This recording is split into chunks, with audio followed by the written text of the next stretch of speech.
उसका रीजन ये है कि होम्योपैथी में जो क्रिटिकल केसेस थे उस पर ज्यादा काम नहीं हो पाया और रीजन यही है कि 200 साल पुराना सिस्टम उन्होंने जो बेसिक पावर बताया था होम्योपैथी की दवाइयों का, क्योंकि होम्योपैथी की दवाइयों में केमिकल नहीं होता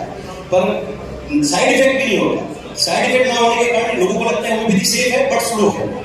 तो कहीं ना कहीं जो क्रिटिकल केसेस होते हैं, जो बड़े बड़े लेवल के जो फेल केसेस होते हैं, जो मेडिकल साइंस की मजबूरी मानी जा सकती है, तो इस चीज को हमने अपने सिस्टम पे, चूंकि मेरी प्राइवेट प्रैक्टिस है, ये मेरा सौभाग्य भी हो सकता है और एक तरीके से मेरी एक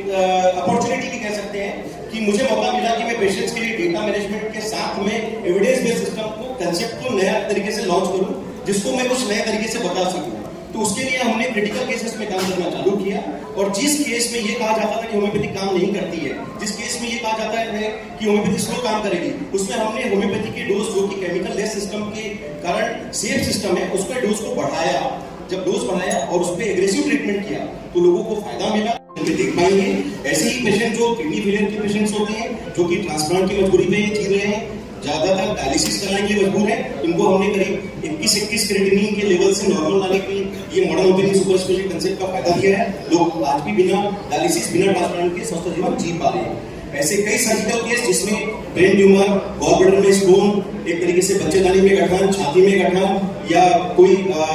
जो क्रिटिकल केसेस जो सर्जिकल लेवल पे जाते हैं, जिसमें सर्जरी ही एकमात्र उपाय है, या ऐसा कह सकते हैं कि सर्जरी कराने के बावजूद भी इस बात की कोई श्योरिटी नहीं कि ये वापस नहीं हो सकता। ऐसे केसेस में एविडेंस बेस्ड सिस्टम के साथ हमने जो डेटा दिया है, उसमें लोगों को ये नॉलेज मिलता है कि इस तरीके के केसेस होम्योपैथी से, सुपर स्पेशलिटी कंसेप्ट से फास्ट ट्रीटमेंट, जो हम डोज बढ़ाकर जो दवाई देते हैं, उसमें लोगों को इन सर्जिकल केसेस में फायदा मिला और उनकी बात की रिपोर्ट में वो चीज होम्योपैथी जो है उसको लेकर क्या कुछ होना चाहिए?